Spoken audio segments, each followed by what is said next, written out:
Bismillahirrahmanirrahim. Allahumma sholli ala Muhammad wa ali Muhammad. Assalamualaikum warahmatullahi wabarakatuh. Waalaikumsalam warahmatullah. Waalaikumsalam warahmatullahi wabarakatuh. Yang terhormat Ustadz Dr. Khalid Al-Walid, MAG, selaku Deputi Perguruan Tinggi Al-Mustafa dan juga Ketua Asosiasi Akidah dan Filsafat se-Indonesia.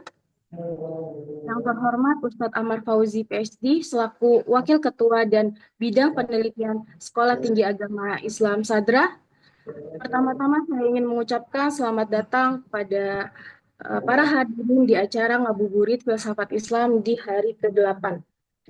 Program Ngabuburit Filsafat Islam merupakan program kajian filsafat yang diinisiasi oleh Deputi Perguruan Tinggi Yayasan Hikmat Al-Mustafa dan bekerja sama dengan Sekolah Tinggi Agama Islam Sadra dan juga bekerja sama dengan Asosiasi Akidah dan Filsafat Islam se-Indonesia. Kami mengusung tema besar filsafat dan Ramadan dengan menghadirkan para pemateri, cendekiawan, dan para pemikir Muslim se-Indonesia. Baik, alhamdulillah kita telah sampai di hari ke-8 di acara Ngabuburit Filsafat Islam. Karena di hari ini topiknya sangat menarik, yaitu filsafat tidur dalam berpuasa yang akan disampaikan oleh Ustadz Amar Fauzi, PhD. Baik, tanpa berlama-lama, kami persilakan pada Ustadz Ahmad Fauzi untuk menyampaikan materi kita pada hari ini.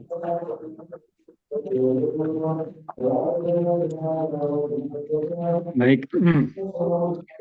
Bismillahirrahmanirrahim. Tes 1 2. Bagus. Laras suara saya?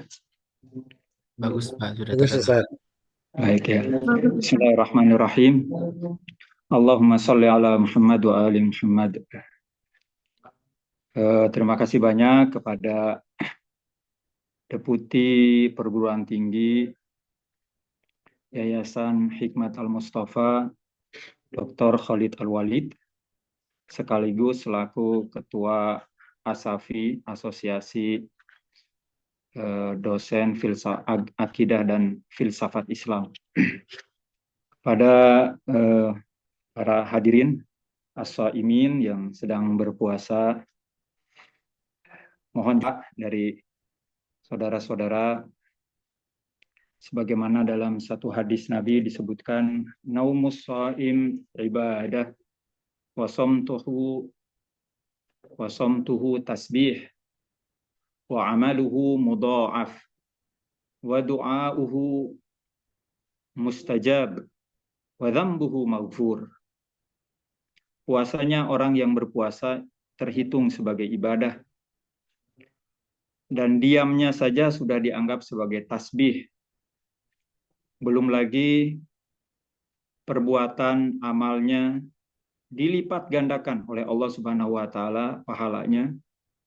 Wa du'auhu mustajab, dan doanya dikabulkan. Itulah mengapa saya meminta kepada para shaimin yang sedang berpuasa untuk tidak meninggalkan nama saya dalam doa-doa. Wa dzambuhu maghfur, dan dosa-dosanya diampuni oleh Allah Subhanahu wa taala. Sebagaimana yang tampak di tema, sengaja saya memilih filsafat tidur. Kalau dicari apakah ada filsafat tidur di Google, kayaknya juga ada ya. Tapi mungkin kita jarang sekali merenungkan arti dari tidur yang lantas kita hubungkan dengan puasa, sebagaimana yang dicatat dalam satu hadis baru saja saya bacakan, naumus shaimi ibadah. Tidurnya orang yang berpuasa adalah ibadah. Tidurnya orang yang sholat bukan hanya ibadah, bahkan membatalkan sholat. Tidurnya orang yang berhaji tidak dihitung ibadah, bahkan bisa membatalkan haji. Jika salah satu rukun haji seperti tawaf, kemudian kita lakukan tawaf dalam keadaan tidur, maka tawaf kita menjadi tidak sah. Karena itu salah satu pembatal ibadah adalah tidur. Berbeda dengan puasa. Tidur tidak dianggap membatalkan puasa, bahkan sebaliknya dianggap sebagai ibadah. Ini salah satu keunikan dari puasa. Biasa di bulan suci Ramadan,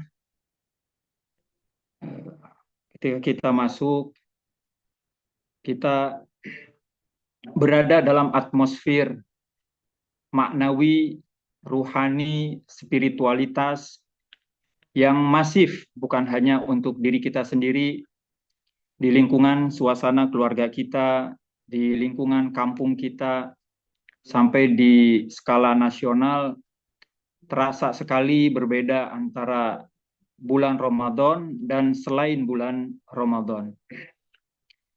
Kegiatan ibadah semakin lebih marak lagi, namun diingatkan oleh Rasulullah Shallallahu Alaihi Wasallam, sayati zamanun ala ummati, akan tiba suatu masa pada umatku di mana ulamanya menggunakan pakaian yang megah. Thawbul ulama hasanun. Kemudian wa qiraatul Quran, dan pembacaan Al-Quran yang dibacakan oleh para qari'ul Quran itu sangat indah sekali. Kemudian dilanjutkan,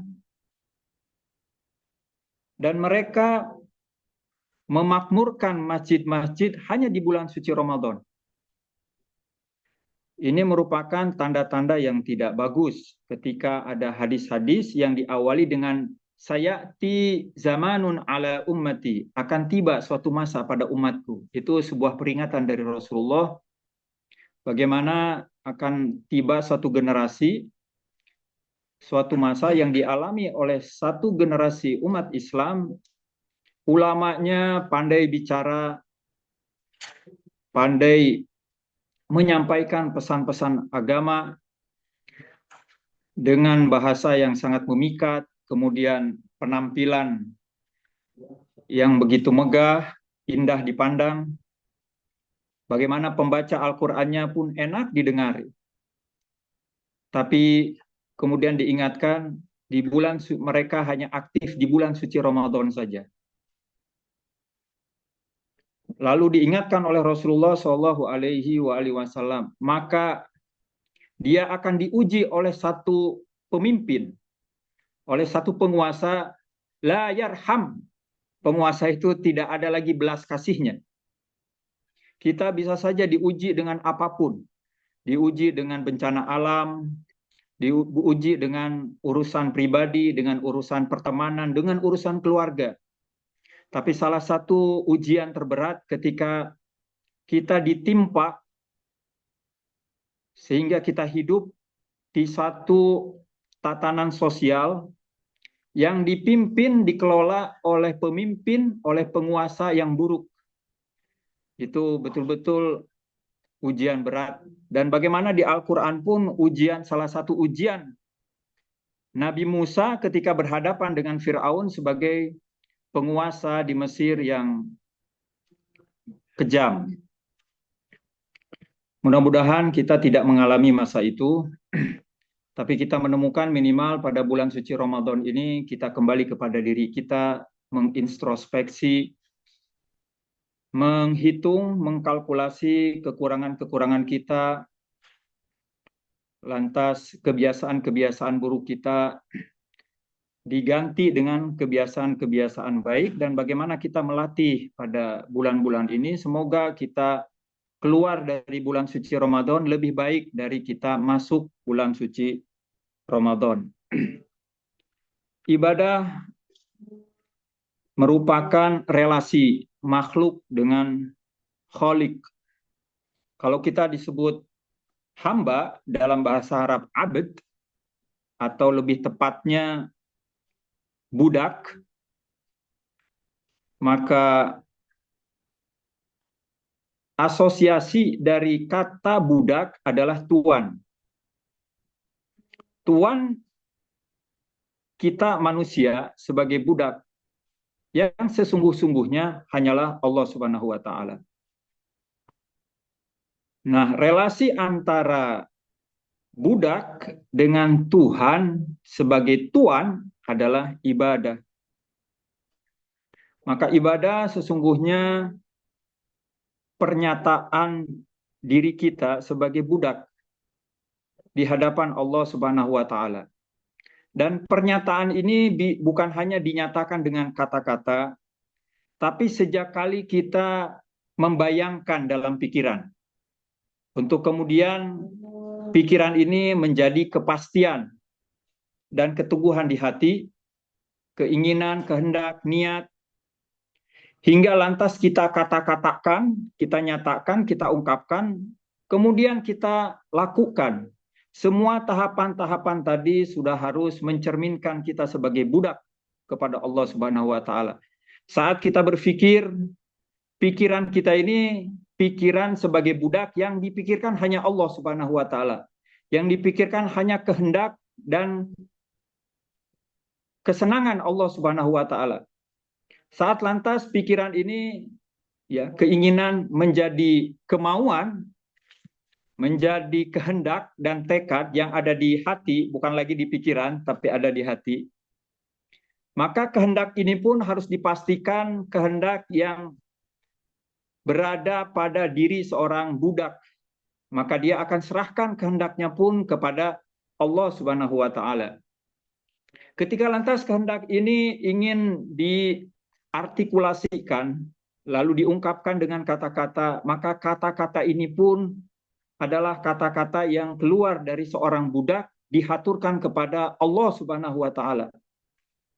Kemudian ketika dinyatakan dalam bentuk perbuatan, maka perbuatan ini pun harus disembahkan, dihaturkan kepada Maula, kepada Rabbul Alamin, Tuan semesta alam, yaitu Allah Subhanahu wa taala.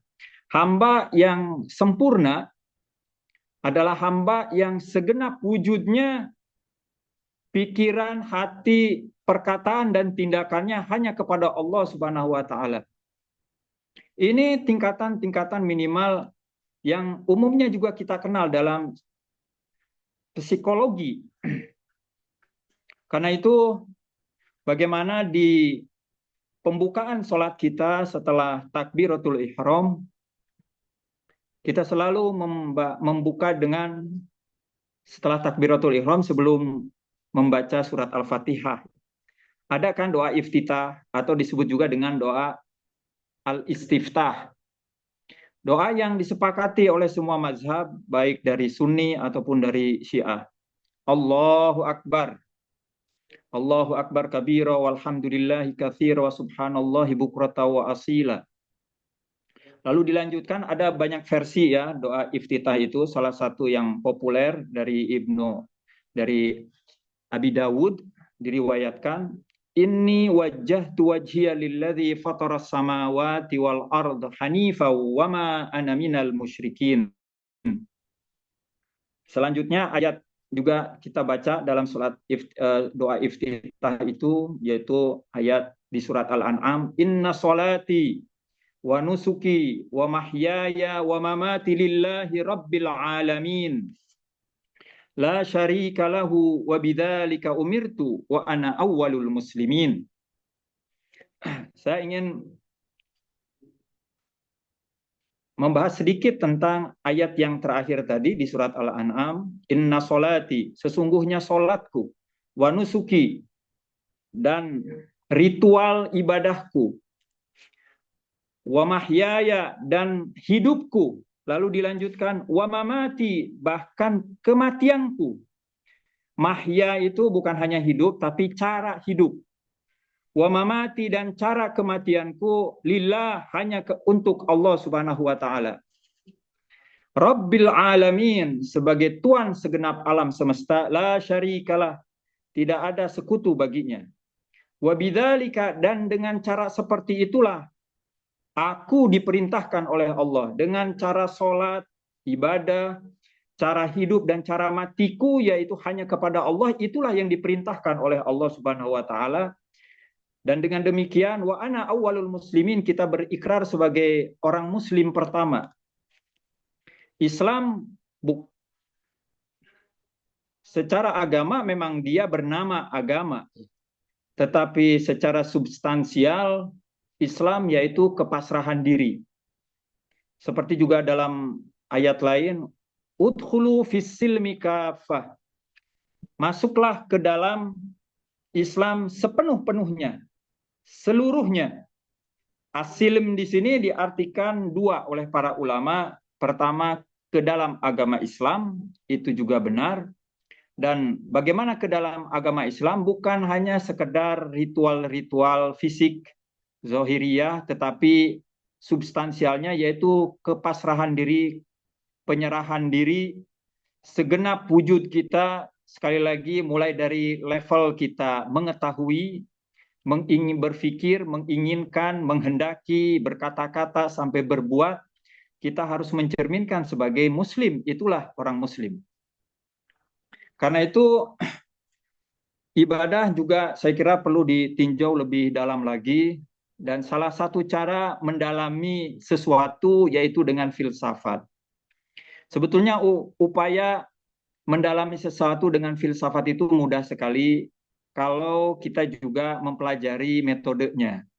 Ada kalanya kita membahas sesuatu secara filosofis, lalu kita mengklaim bahwa ini forum-forum filosofis membahas tema yang juga temanya, topiknya filosofis, tapi ditelaah tidak secara filosofis. Jadi saya kira perlu kita juga belajar sedikit tentang cara mengkaji, mendalami sesuatu, menggali esensi sesuatu secara filosofis. Salah satu caranya yaitu dengan bertanya, menggunakan kata apakah sebelum mengapa. Dan dalam filsafat, minimal dalam filsafat Islam, karena umumnya dalam filsafat Barat yang lebih penting itu mengapa. Tapi dalam filsafat Islam yang lebih penting itu apakah, dan pada banyak kasus dengan sendirinya apakah itu bisa menuntaskan mengapa. Jadi kalau kita sekarang ingin menggali ibadah, maka yang harus ditanyakan adalah apakah. Dan itu lebih dahulu kita pasang kata apakah untuk kata ibadah itu sendiri, maka lambat laun kita akan menyelami lebih dalam lagi makna dari ibadah. Karena itu kata sangat penting. Bila itu sudah tuntas atau tidak ada lagi yang bisa digali, maka selanjutnya tinggal digali maknanya, kemudian digali lebih lanjut. Apakah maknanya banyak, satu atau dua, kemudian bergradasi atau tidak. Selanjutnya kita lihat objek-objeknya. Nah, dari sudut pandang ini, maka kita akan melihat bagaimana filsafat tidur dan apa kaitannya dengan puasa. Maka dengan pola tadi kita akan terapkan apakah ke tidur. Apakah tidur? Filsafat tidur artinya kita ingin meninjau esensi tidur atau rahasia di balik tidur. Kadang-kadang kita suka sebut ya filsafat manusia, itu maksudnya hakikat manusia. Lalu juga bisa kita sebut hikmahnya apa ya? Maka ketika kita menyebut falsafah tidur, filsafat tidur atau hikmah tidur, itu sebetulnya juga ingin menggali sesuatu di balik permukaan. Itu yaitu dengan cara apakah. Dan langkah-langkahnya kita atau jarang-jarangnya kita tidur itu apa, kemudian nilainya seberapa, apa penting kita merenungkan arti tidur ini ataukah tidak. Saya tidak mengklaim di sini bahwa dengan filsafat betul-betul kita akan menyentuh hakikatnya, tapi minimal kita bisa menyeberang lapisan permukaan dari yang kita lihat, ya. Perbuatan yang biasa kita lakukan, fenomena yang kita biasa lakukan, yang oleh orang lakukan. Minimal bisa menyeberang sesuatu di balik permukaan. Apakah sesuatu di balik permukaan itu hakikatnya? Saya tidak mengklaim seperti itu. Nah, Umumnya ketika kita bertanya tentang apakah tidur,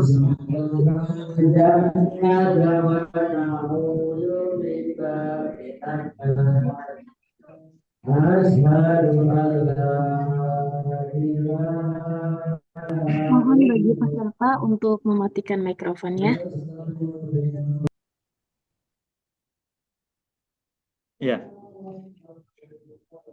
umumnya saat kita memperhatikan tidur, maka sangat sederhana sekali kalau kita menggunakan teknik di logika, maka akan kita tarik ke makna yang lebih umum, yaitu tindakan.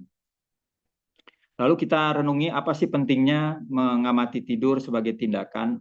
Pertama, tidur ini kita anggap sepele karena memang tidak membutuhkan energi. Bahkan karena kehilangan energi, dia lantas tertidur, membutuhkan istirahat lalu tidur. Ada kalanya tidur juga dilakukan tanpa rencana, tertidur. Ada yang merencanakan tidur, sehingga tindakannya sengaja. Ada yang tidak terencana, terbawa tidur.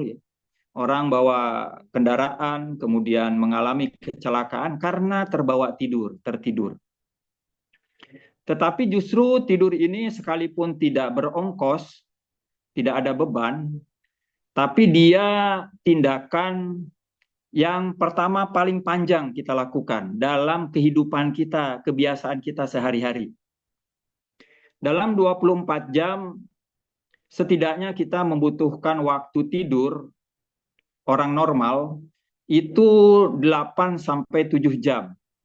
Apalagi kalau kita masih kecil ya, lebih panjang lagi. Tapi kalau sudah dewasa, apalagi usia sudah tua, menjelang tua, itu porsi waktu tidurnya durasinya lebih singkat lagi ya, antara 5 atau 6 tahun, 6 jam. Tapi bisa kita bayangkan, rekan-rekan, bila satu hari kita habiskan usia kita untuk tidur barang katakan 6 jam saja, maka dalam setahun kita kehilangan 1/4 usia kita. Artinya kalau 12 bulan kita bagi menjadi 4, maka 3 bulan kita habiskan untuk tidur. Hanya untuk tidur saja. Kalau lantas usia kita sekarang 40 tahun, adik-adik di sini mungkin ada yang 20 tahun, maka sebetulnya adik-adik sudah kehilangan 5 tahun hanya untuk tidur saja. Lalu kita yang sudah 40 tahun, maka sesungguhnya kita sudah menghabiskan usia kita 10 tahun untuk tidur saja. Dan kita tahu karunia terbesar ini adalah usia.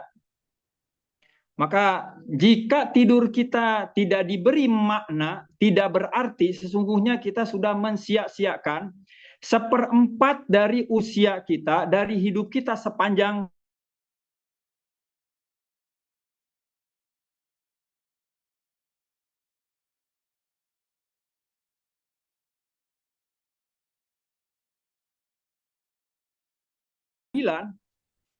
semua yang kecil-kecil akan diperhitungkan oleh Allah Subhanahu wa taala, maka tentu saja tidur kita pun akan diperhitungkan oleh Allah Subhanahu wa taala. Untuk apa 25%, 1/4 dari usia kita dihabiskan hanya untuk tidur saja? Maka bagi seorang muslim seharusnya hidup kita secara keseluruhan sebagaimana dalam ayat Al-An'am tadi, di surat Al-An'am tadi, inna sholati wa nusuki wa mahyaya wa mamati lillahi rabbil alamin. Semua totalitas hidup kita, yang internal ataupun yang eksternal, mulai kita akil balik sampai sekarang kita lantas mati, harusnya terhitung seluruhnya sebagai ibadah. Lillahi rabbil alamin. Kapan perbuatan kita, tindakan kita, hidup kita, detik-detik hidup kita, apapun yang kita lakukan itu terhitung ibadah ketika ada lillahnya. Lillahi ta'ala, limardatillah. Itu bersumber dari hati, bersumber dari keinginan dan kehendak. Ada saja tindakan-tindakan bahkan yang baik bila dilakukan tidak dengan niat lillahi ta'ala, maka tindakan tadi menjadi buruk bahkan maksiat. Yang kita lihat itu adalah ibadah yang paling besar seperti sholat, itu tindakan yang paling mulia, yang paling tinggi. Yang pertama kali ditanya oleh Allah Subhanahu wa taala itu bisa menjadi buruk kalau kita niatkan dengan niat yang tidak baik. Mulai dari niat ria, dia sholat niatnya untuk mendapatkan pujian agar dirinya menjadi mulia di pandangan orang lain. Orang lain itu bisa kepada anaknya, bisa kepada istrinya, bisa kepada orang tuanya, bisa kepada mertuanya atau menantunya, apalagi di masyarakat. Itu sudah bukan tindakan baik, sholat itu menjadi tindakan yang buruk. Dan bahkan di sebagian mazhab Islam, sholat yang dilakukan dengan niat riya itu bisa membatalkan sholat menurut suatu mazhab. Apalagi kalau sholat dilakukan dengan niat nifak, dengan niat ingin menusuk Islam dan muslimin dari belakang. Sholat yang dilakukan oleh sebagian sahabat Nabi pada masa hidup Nabi dengan begitu khusyuk, bahkan di belakang Nabi Muhammad, di shaf pertama, itu bukanlah perbuatan yang baik. Tidak mendapatkan ganjaran, dilakukan oleh orang munafik dengan niat nifak, dengan niat pengkhianatan. Jadi bisa sholat yang baik, puasa pun demikian, haji pun demikian. Semua perbuatan-perbuatan baik, baik yang ada dalam agama ataupun yang berada di luar agama, perbuatan itu baik tetapi dilakukan dengan niat yang buruk, maka hasilnya adalah buruk. Ini perhitungan, kalkulasi ini sudah sesuai dengan matematika logika. An-natijah tabi li akhassil muqaddimah. Konklusi, hasil, kualitasnya, nilainya akan ditentukan oleh premisnya. Premis yang terkecil. Memang salah satu premis dari mendapatkan pahala sholat, yaitu sholat itu sendiri dilakukan dengan baik sesuai dengan hukum-hukumnya.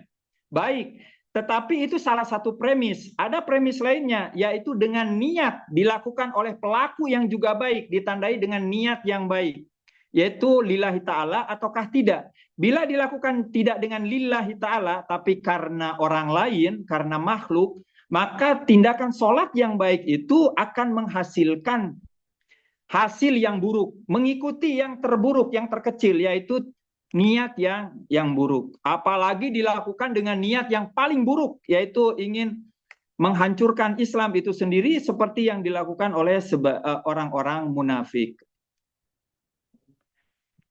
Ini satu fakta bagaimana sholat, ibadah secara keseluruhan harus menjadi bagian dari hidup kita, dan hidup kita seluruhnya harus menjadi ibadah. Karena hidup ini 24 jam, kalau dihitung per jam dari sisi waktu dalam per hari, maka seharusnya 24 jam itu kita bisa hitung sebagai ibadah. Sementara dalam 24 jam itu kita habiskan, pertama dengan bernapas, yang kedua dengan berkedip-kedip mata kita, yang ketiga dengan ngobrol, kemudian berjalan-jalan, kemudian melihat sana sini, kanan kiri, depan belakang, atas bawah, lalu kadang-kadang kita termenung memikirkan sesuatu, itu kita habiskan lebih dari 1 menit. Lantas kita pergi ke kamar kecil, membuang air kecil atau air besar berapa menit? Apakah itu tidak bernilai? Apakah kencingnya kita, maaf ya, sama dengan kencingnya kucing, sama dengan kencingnya babi, sama dengan kencingnya binatang-binatang lain? Harusnya beda. Karena kalau sama ya kita binatang. Ketika Allah menciptakan kita sebagai makhluk terbaik, harusnya semua kegiatan kita 24 jam itu harusnya berbeda dengan makhluk yang lain. Dan perbedaan itu ditandai dengan semua perbuatan itu terhitung sebagai ibadah. Lantas pertanyaannya, caranya bagaimana agar nafas kita itu terhitung ibadah? Agar mata kita berkedip ini terhitung ibadah? Agar kita masuk ke kamar kecil, membuang air kecil atau air besar itu berbeda dengan binatang yang lain. Tapi betul-betul juga terhitung ibadah, bukan hanya nikmat, ya. Enak, lepas, ringan, kita membuang sesuatu dari tubuh kita. Bukan hanya itu. Karena orang yang tidak beriman, yang non-muslim pun, ketika dia membuang air kecil atau air besar, dia punya perasaan yang sama, yaitu kelegaan dan keringanan. Tapi harusnya seorang muslim itu berbeda. Saat dia berbuang air di kamar kecil atau air besar di kamar kecil, harusnya berbeda. Bagaimana perbedaan itu? Yaitu ditandai dengan ibadah lillahi ta'ala. Apalagi kegiatan yang paling panjang dalam 24 jam kita lakukan. Yang lantas kalau kita total dengan sepanjang hidup kita itu menghabiskan minimal 25%, seperempat dari usia kita yang rata-rata katakan di sini 40 tahunan. 10 tahun hilang. Tidakkah oleh Allah itu akan dihisab? Wahai hamba, wahai Ammar, wahai fulan. 10 tahun Anda usia 40 tahun digunakan untuk apa? Apakah digunakan untuk aku ataukah digunakan sia-sia begitu saja? Dalam satu ayat yang saya kira perlu ditinjau kembali dan dihafal berulang kali, Allah Subhanahu wa taala mengingatkan kepada kita perbuatan yang paling merugi, yaitu kul hal nunabbiukum bil akhsarina a'mala. Wahai Nabi Muhammad, beritakan, ini berita besar, hal nunabbi, naba itu berita besar, bukan hal ukhbirukum, tidakkah hal u'limukum, bukan begitu, tapi hal nunabbiukum. Tidakkah ingin kalian aku beritahukan berita yang sangat besar tentang orang yang paling merugi. Dilanjutkan, alladzina dhalla sa'yuhum fil hayatid dunya wa hum yahsabuna annahum yuhsinuna sun'a. Yaitu orang-orang yang usahanya, jerih payahnya sia-sia, dhalla. Dhalla di sini bukan sesat, tapi sia-sia. Pada yang sama mereka sudah mengira bahwa apa yang telah mereka usahakan, apa yang telah mereka kerjakan, itu adalah perbuatan yang baik, bermanfaat, akan mendapatkan hasil. Ternyata semua kegiatan-kegiatan kita di dunia ini, ibadah-ibadah yang kita anggap ini sebagai ibadah terbaik di dunia ini, infak terbaik di dunia ini, ketika dibukakan oleh Allah Subhanahu wa taala di akhirat kelak, yauma tublas sarair, rahasia dibukakan, nol isinya, sia-sia, tidak ada apa-apanya. Itu perbuatan yang sangat merugikan. Maka kita kembali saat kita tidur. Apa artinya tidur? Kalau lantas tidur ini tidak bisa menjadi poin kita di akhirat kelak, menjadi tabungan deposit kita di akhirat kelak. Karena 10 tahun itu bukan waktu yang pendek, apalagi kalau dikaruniai 80 tahun, 20 tahun. Ternyata tidurnya kita tidak beda dengan tidurnya kucing, tidak beda dengan tidurnya anjing, tidak beda dengan tidurnya binatang-binatang yang lain. Mungkin semut bisa lebih baik. Kenapa? Karena semut katanya tidak pernah tidur. Maka dia tetap bekerja dan yusabbihu bihamdi. Mereka bertasbih seluruh yang ada di alam semesta. Apakah kita hanya sekadar diukur oleh satu binatang yang kecil itu sehingga kita menjadi rendah? Hanya karena kita tidurnya tidak bisa diisi oleh nilai, yaitu ibadah. Karena itu tidur ini saya kira perlu disiasati agar tidur ini berkualitas. Dan alhamdulillah di bulan suci Ramadan, Allah Subhanahu wa taala memberikan bonus-bonus besar. Bonus-bonus yang tidak diberikan di luar bulan suci Ramadan, terutama untuk orang yang berpuasa. Bayangkan bagaimana untuk orang yang berpuasa, hadis yang saya bacakan di awal, bukan hanya tidurnya disebut ibadah bernilai sehingga 10 tahun kita habiskan, betul-betul bisa kita minta, kita harapkan dari Allah, ya Allah, hitunglah tidurku sebagai deposit dan tabunganku sehingga aku lebih dekat kepada surga. Sehingga aku bisa lebih dekat bertemu denganmu. Itu di bulan suci Ramadan. Tidurnya saja sudah terhitung ibadah. Yang kemudian diamnya juga terhitung tasbih, ibadah. berupa tasbih. Diamnya saja. Bayangkan, yang tidak kita temukan di luar bulan suci Ramadan ketika berpuasa. Lalu apalagi semua perbuatan-perbuatan baiknya dilipat gandakan. Dilipat gandakan. Berbeda dengan di luar bulan suci puasa, di luar bulan suci Ramadan. Bahkan di sebagian hadis lain, ini hadis bukan hanya di kalangan Sunni, di kalangan Syiah pun sama ada. Hanya bedanya di kalangan Sunni ini didoifkan, di kalangan Syiah ini disohihkan. Disohihkan. Di hadis Syiah itu disebutkan nafasuhu, nafasnya terhitung tasbih. Kita tidak merencanakan untuk bernapas, tetapi bahkan tidak direncanakan saja sudah dihitung oleh Allah sebagai ibadah hanya karena kita berpuasa di bulan suci Ramadan. Satu hadis lagi yang muttafaqun alaih, yang disepakati oleh semua mazhab, baik Sunni ataupun Syiah, dan sahih, ya sahih, ada di Bukhari juga ada di Muslim. Disebutkan hadis ini, lisaimi farhatan,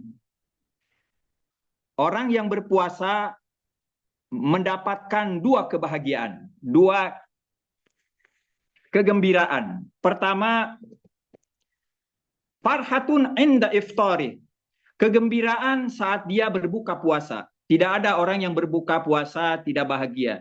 Senang, walaupun mungkin boleh jadi hidangannya terbatas, tapi saat dia bisa makan, berbuka puasa, mendapatkan kegembiraan. Apalagi ketika berbuka puasa bersama-sama. Karena itu sangat dianjurkan sekali berbuka bersama dan kita yang menyelenggarakan buka bersama. Sedekah di bulan suci Ramadan itu sangat besar sekali pahalanya. Kegembiraan kedua, kebahagiaan kedua, wa farhatun yaumal qiyamah, dan kegembiraan di hari kiamat. Lalu ini yang ingin saya sebutkan selanjutnya.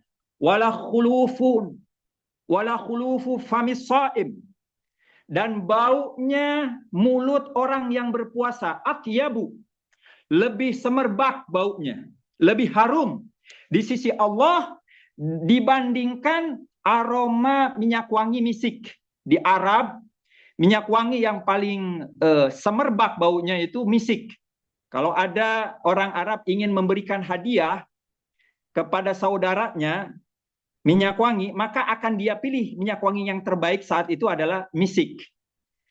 Ini Rasulullah Shallallahu Alaihi Wasallam membukakan rahasia orang yang berpuasa hanya sekedar bau mulutnya, bukan hanya nafasnya terhitung ibadah. Bau mulutnya orang yang berpuasa di sisi Allah itu lebih wangi daripada aroma minyak wangi parfum misik. Kita secara fisik hanya mendapatkan bau busuk, bau tidak nyaman, ya. Tetapi di sisi Allah itu sangat sangat mulia. Ini hanya bau saja. Bagaimana dengan tidurnya? Orang yang tidur, orang yang berpuasa lantas tidurnya pun terhitung ibadah. Dan ini sangat make sense, ya, sangat masuk akal sekali ketika kita melakukan tidur sebagai kebutuhan normal. Saat kita sudah bekerja, kemudian kita merasakan kelelahan, lantas kita istirahat dan kita bermaksud untuk tidur, atau kita terlelap tidur, maka tidur orang yang dalam keadaan berpuasa dengan kondisi normal, artinya kebutuhan normalnya, itu terhitung ibadah. Ini menunjukkan betapa mulianya puasa sehingga kita punya kesempatan untuk mengisi semua detik-detik hidup kita di bulan suci Ramadan dalam keadaan puasa. Minimal 12 jam itu terhitung sebagai ibadah. Tinggal sisa 12 jam lagi. Yaitu sisanya dengan berbuka puasa, dengan berkumpul dengan keluarga, dengan kita membaca Al-Quran, dengan kita sholat berjamaah, dengan bertarawih, itu mulia semua. Jangan lantas diisi dengan maksiat-maksiat. Karena tetap orang yang berpuasa bisa bermaksiat dan tetap terhitung sebagai maksiat, meskipun tidak mesti akan membatalkan puasa. Selanjutnya pada waktu malam, kita kan sudah tidak berpuasa. Lantas bagaimana tidur malamnya kita bisa terhitung ibadah? Maka ada satu lagi catatan dari Rasulullah Shallallahu Alaihi Wasallam. Maaf saya agak lambat. Sebagai penutup saja,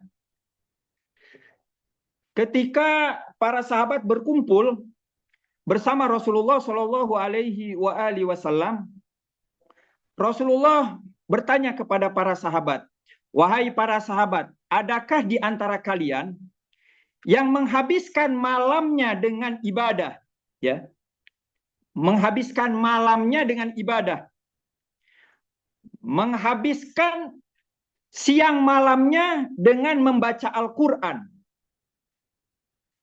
dan menghabiskan hari-harinya dengan puasa. Ada 3. Rasulullah Shallallahu Alaihi Wasallam bertanya kepada kita, apakah ada dari umat Islam yang menghabiskan malamnya dengan ibadah, menghabiskan siang malamnya dengan membaca Al-Quran, menamatkan Al-Quran, ya. Bukan menghatamkan Al-Quran sehari satu malam 24 jam. Dan menghabiskan siang harinya dengan puasa. Tidak ada yang mengaku. Dan entah di kita pun ada yang berhasil atau tidak. Yang seperti ini. Lalu tiba-tiba Salman Al-Farisi yang di umat Islam dikenal dengan Luqman Al-Hakim. Jadi kalau ada Luqman Al-Hakim di kalangan umat Nabi Muhammad, itulah Salman Al-Farisi. Berdiri dan berkata, ya Rasulullah, aku yang telah menghabiskan malamku dengan ibadah, yang telah menghatamkan Al-Quran 24 jam, 1 hari 1 malam, yang telah menghabiskan hari-harinya hanya dengan puasa. Lalu ada satu sahabat Nabi, ya Rasulullah, aku melihat Salman Al-Farisi, dia tidak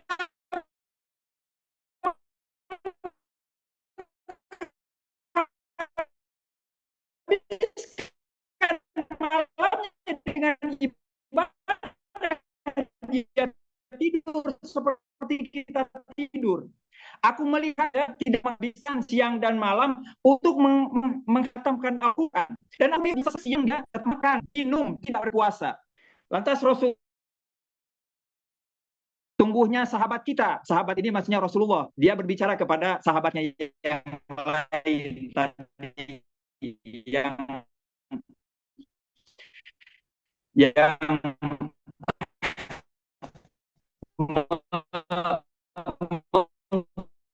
dengan nilai ibadah, sehingga betul-betul menjadi deposit kita setelah kematian kita. Caranya yaitu hanya sekedar mengambil air wudhu atau dengan membaca Bismillahirrahmanirrahim, ya Allah, aku tidur dengan niat aku gunakan kelak untuk sholat malam, aku gunakan kelak untuk mencari nafkah untuk ibadah-ibadah yang lain. Maka semua kegiatan kita yang tampaknya seperti kegiatan binatang-binatang, hukumnya mubah-mubah, menjadi bernilai minimal sunnah.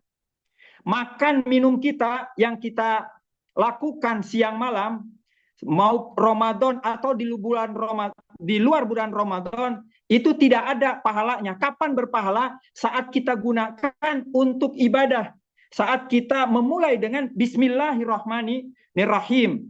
Jadi Bismillahirrahmanirrahim yang mengawali setiap surat, terutama Al-Fatihah, itu untuk mengisi semua hidup-hidup kita, semua detik-detik hidup kita. Dengan cara demikian, maka filsafat tidur dan relasinya dengan puasa betul-betul menjadi ibadah apabila tidur kita dikaitkan dengan ibadah, terutama di bulan suci Ramadan ini.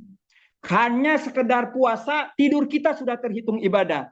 Tapi di luar bulan Ramadan, ketika kita tidak berpuasa, maka tidur kita tetap bisa terhitung ibadah apabila kita sadari sebagai kegiatan untuk istirahat, lantas kita mendapatkan energi baru, merecovery untuk kita beribadah selanjutnya. Maka tidurnya orang beribadah adalah ibadah. Sebagaimana tidurnya orang yang beribadah, salah satu yang terbaik yaitu puasa, juga ibadah. Dengan formula seperti ini maka bisa kita terapkan, ya. Tidur orang yang ibadah seperti makan, minum, kemudian kita buang air pun bisa terhitung ibadah. Asalkan kita lakukan dengan cara-cara seperti yang sudah diarahkan oleh Rasulullah. Hanya sangat sederhana, bila kita tidak sempat wudhu, maka gunakan dengan Bismillahirrahmanirrahim. Maka semua kegiatan kita terhitung ibadah. Maaf, cukup panjang untuk forum ini. Saya kembalikan kepada moderator. Wabillahi taufiq wal hidayah. Wassalamualaikum warahmatullahi wabarakatuh. Waalaikumsalam warahmatullahi wabarakatuh. Izin Ustaz. Alhamdulillah sesi materi sudah selesai. Materi yang sangat luar biasa. Salah satu pembatal ibadah adalah tidur, sedangkan berbeda dengan ibadah puasa. Sehabis ini kita tidak perlu lagi ragu untuk mengambil tidur siang di bulan Ramadan. Oke, sesi selanjutnya yaitu sesi tanya jawab. Kami berikan hanya 2 kesempatan bagi Boleh penerima. saya ya? Oh iya, silahkan. Ya Ustaz, mau tanya nih. Pak Wahyu, damang Pak Wahyu. Alhamdulillah. Bagaimana kita bisa memverifikasi bahwa ibadah kita diterima oleh Allah Subhanahu wa taala? Ya. Bagaimana bisa kita memverifikasi? Ya. Atau tidak bisa diverifikasi? Baik. Pada saya langsung ya merespon ini ya. Ya. Pada dasarnya ada 2 di dalam ibadah itu. Pertama, aspek sah atau tidak sahnya ibadah. Yang kedua, tingkatan yang lebih tinggi, yaitu diterima atau tidaknya ibadah. Aspek sah atau tidak sahnya ibadah itu aspek lahiriah. Sejauh mana kita bisa konfirmasi apakah ibadah kita sudah sah, maka bisa kita bandingkan dengan hukum-hukum. Apakah ibadah kita sudah sesuai dengan aturan-aturan, hukum-hukum, ataukah tidak?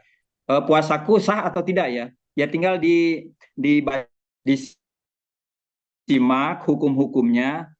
Bila tidak ada hal-hal yang membatalkan, maka sudah dianggap sah sesuai dengan syarat-syaratnya termasuk niat. Berikutnya, apakah yang sudah kita lakukan lahiriah ini diterima oleh Allah? Ini aspek batiniah. Dan umumnya kita tidak tahu aspek batiniah ini. Umumnya kita tidak tahu aspek batiniah. Dan oleh Allah sengaja dirahasiakan aspek batiniah ini. Sengaja dirahasiakan kecuali bila dikabarkan oleh Allah melalui Rasulullah Shallallahu Alaihi Wasallam. Nah, minimal ada tanda-tanda yang diberikan. Salah satunya di antaranya, mungkin bisa jadi banyak, sementara bacaan saya terbatas, tapi salah satunya ketika kita melakukan ibadah dengan semangat. Dengan semangat. Itu salah satu tanda, indikasi saja. Tapi hati-hati, ini juga diingatkan oleh para ulama akhlak, terutama oleh para sufi. Orang yang percaya bahwa dirinya secara batin, dirinya sudah melakukan ibadah dan diterima oleh Allah, lalu dia merasa puas, maka kepuasan ini bisa memperdaya dirinya. Karena itulah bahkan para sufi ini sangat mewaspadai kepercayaan dirinya telah melakukan perbuatan yang baik. Disebutkan dalam kaidah tasawuf, hasanatul abror sayyiatul muqarrabin. Kebaikan orang-orang yang baik itu adalah keburukan bagi orang-orang yang dekat dengan Allah Subhanahu wa taala.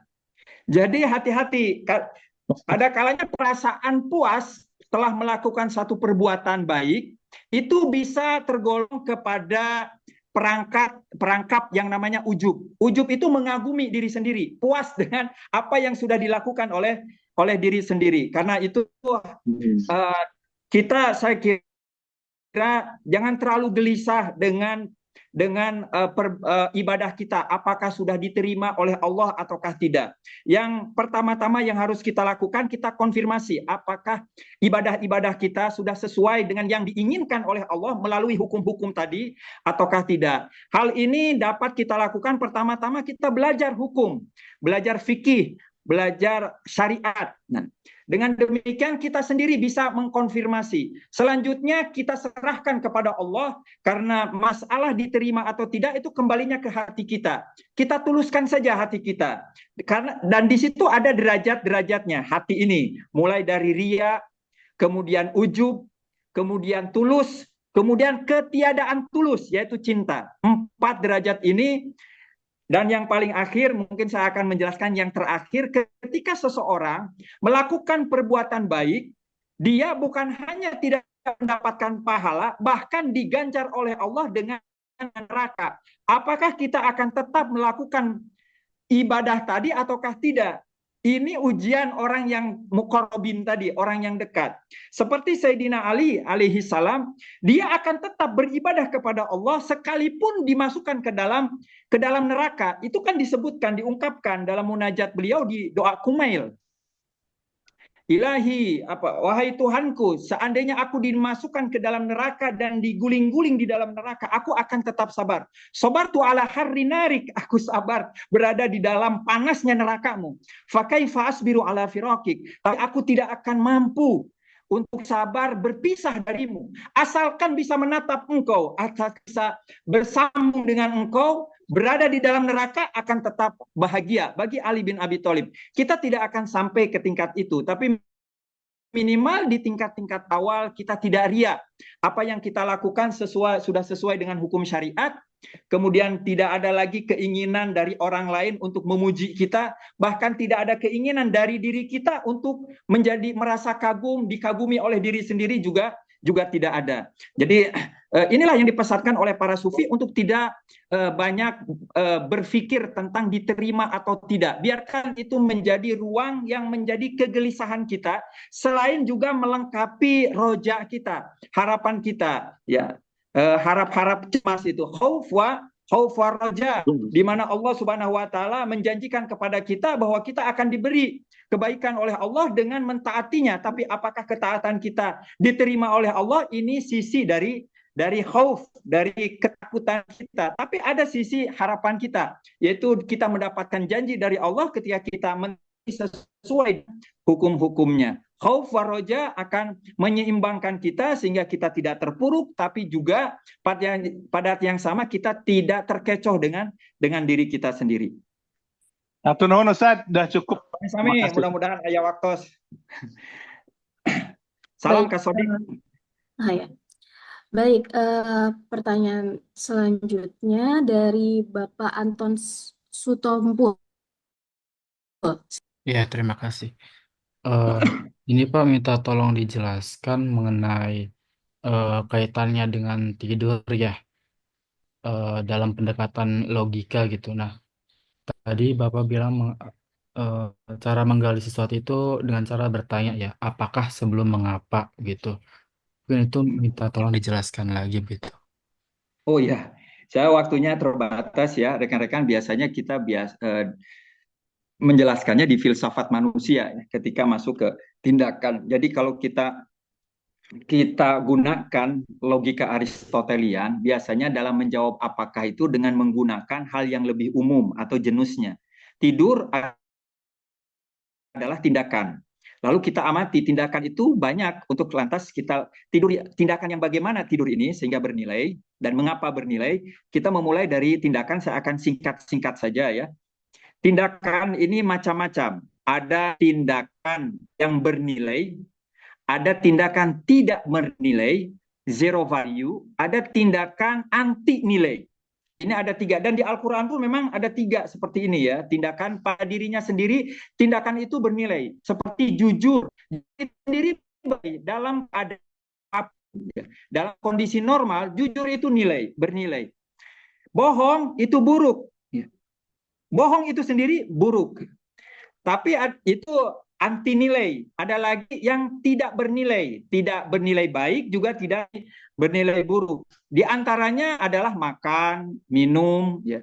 Kemudian maaf ya, tadi contoh-contoh yang sudah saya sampaikan tadi, buang air, mandi, termasuk juga berjalan atau bahkan tidur. Tidur ini kalau kita lakukan sebagai kebutuhan kita manusia hayawani, ya tidur biasa dan hukumnya mubah. Maka yang mubah ini, kita kembali yang ke tidur. Mubah ini bisa baik dan bisa buruk. Tergantung pertama, dilakukan oleh siapa. Maka kita harus meninjau selanjutnya. Pelaku ini, agen pelaku perbuatan. Maka ada 4 tingkatan agen pelaku perbuatan. Disinilah filsafat manusia. Minimal ada 3 tingkatan. Umumnya dibagi 3 dalam filsafat filsafat moral, tapi dari Imam Khomeini ditambahin jadi 4. Pertama, manusia sebagai binatang, yang kedua manusia sebagai manusia, dan yang ketiga level tertinggi adalah manusia sebagai Tuhan. Hayawani, insani, dan ilahi. Tapi ada yang keempat di bawah binatang, yaitu iblisi atau syaitoni.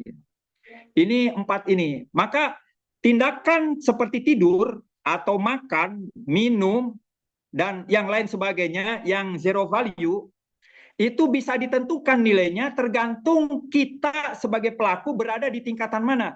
Apabila kita tidur sebagai setan, kita tidur untuk merencanakan besoknya istirahat untuk merampok bank.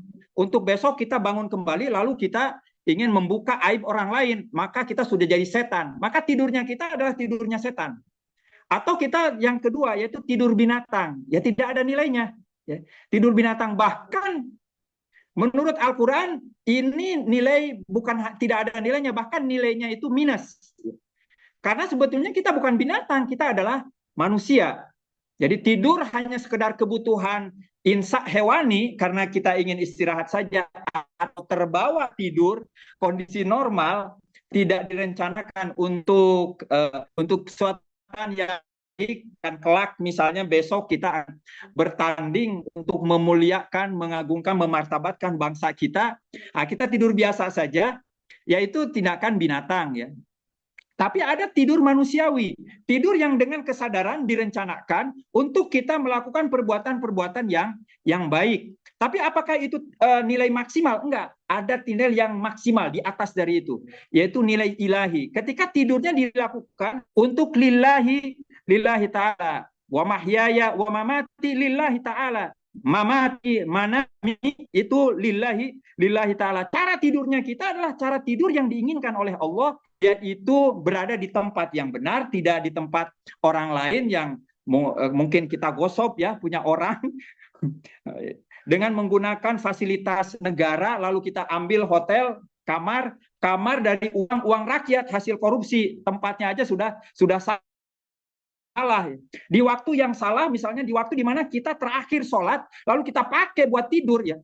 Waktu besok 5 menit kemudian kita masuk waktu habis waktu sholat kita, maka itu tidak dibenarkan. Jadi di waktu ruang semuanya aman, Allah Subhanahu wa taala menginginkan kita lillahi taala, maka tidurnya kita bukan hanya tidur manusiawi, lebih tinggi yaitu tidur kita disebut sebagai ibadah.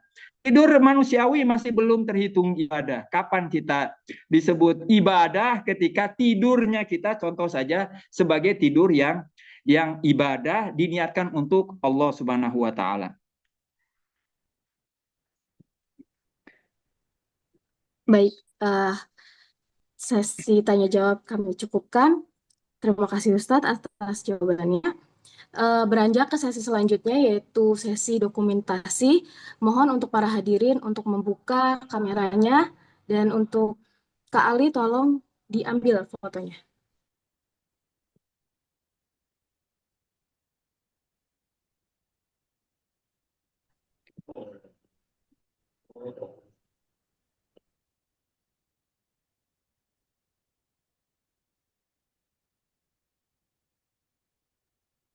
Satu, dua, tiga.